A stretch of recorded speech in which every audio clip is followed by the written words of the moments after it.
اللہ نے اس معاشرے کے اندر امیر اور غریب کے ذریعے سے دونوں طبقات کو آزمایا ہے۔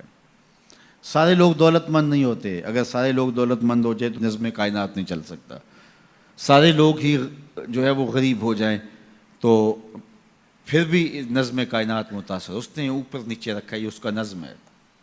تو یہ آزمائش ہے امراء کی، ان کو دولت دے کے آزمایا، اور غریبوں کی آزمائش ہے کہ ان کو جو ہے وہ نیچے رکھ کر کے مالی آسودگیاں وہ نہیں دی جو امراء کو دیں، اور وہ اپنی آنکھوں کے سامنے وہ آسودگیاں دیکھتے ہیں، لیکن جب وہ صبر کرتے ہیں اللہ کی رضا کے لیے تو ان کا صلہ رکھا گیا۔ اگر وہ بے صبری کا مظاہرہ کریں گے تو کر پھر بھی کچھ نہیں سکتے، لیکن پھر اجر نہیں ہے، لیکن اگر وہ صبر کر لیتے ہیں کہ یہ اللہ کی تقسیم ہے کہ ان کو زیادہ دیا۔ عمومی طور پہ یہ ہوتا ہے کہ جن کے پاس زیادہ نہیں ہے وہ زیادہ دیے گئے لوگوں کے ساتھ حسد میں مبتلا ہو کر کے اپنی زندگی کو خام خواہ کی اذیت میں مبتلا کر لیتے ہیں۔ ایک مالی کمی اور جو ہے وہ ایک ضعف ان کے پاس موجود ہے، اور دوسری یہ بیماری اپنے ساتھ خود جوڑ لیتے ہیں، تو گویا وہ دو آتشہ تکلیف ہو جاتی ہے ان کی۔ تو وہ ایک مالی ضعف میں مبتلا ہیں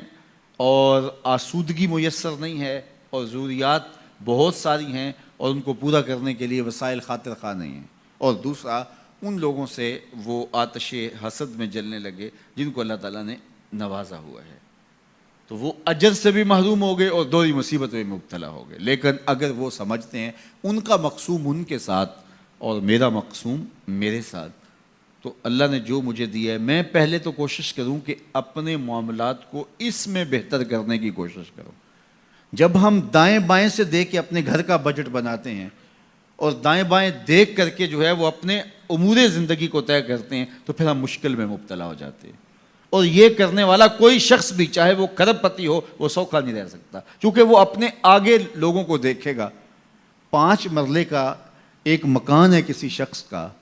اور وہ اس کو آسودہ سمجھتا ہے، لیکن اگر وہ اپنے رشتہ داروں، عزیزوں، اپنے دوستوں کو دیکھے کہ وہ 2 کنال کے بنگلے میں رہ رہے ہیں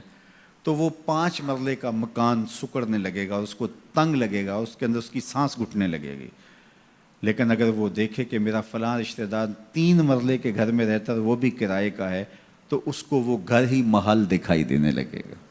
اس لیے میرے حضور نے فرمایا کہ اپنے اوپر دیکھو گے تو اوکھے ہو جاؤ گے۔ انظروا الی من هو اسفل منکم، فرمایا اپنے نیچے دیکھو، نیچے دیکھو گے تو زندگی سوکھی ہوگی، اوپر دیکھو گے تو زندگی اوکھی ہو جائے گی۔ اس لیے تمہیں جو دیا گیا اس پر مطمئن رہنے کی کوشش کرو، اس سے اجر بھی ملے گا، اور پھر اپنی چادر کو دیکھ کے ٹانگیں پھیلاؤ گے تو آسودہ رہو گے۔ اللہ اکبر۔ سنو سیدنا علی المرتضیٰ رضی اللہ تعالیٰ عنہ حضور کا ایک فرمان ذکر کرتے ہیں کہ آقا کریم نے فرمایا جو اللہ کے دیے گئے تھوڑے رزق پہ راضی ہو گیا، اللہ قیامت کے دن اس کے تھوڑے عملوں پہ راضی ہو جائے گا۔ کتنا اچھا سودا ہے، جو اللہ کے دیے گئے تھوڑے رزق پہ راضی ہو گیا اللہ اس کے تھوڑے عملوں پہ راضی ہو جائے گا۔ میرے بندے تو بندہ ہو کے راضی ہے، تجھے ضرورت تھی پھر بھی راضی ہے، تیرے بچوں کو دوا چاہیے تھی، تجھے اچھا گھر چاہیے تھا، سر ڈھانپنے کے لیے چھت چاہیے تھا، تو پھر بھی راضی ہے، کوئی بات نہیں، اللہ نے مجھے جس حال میں رکھا میں واہ خوش ہوں اس حال میں، تو بندہ ہو کے راضی ہے، تجھے ضرورت تھی پھر بھی راضی ہے، میں تو رب ہوں اور مجھے ضرورت بھی نہیں ہے تو میں بھی تیرے اوپر راضی ہوں۔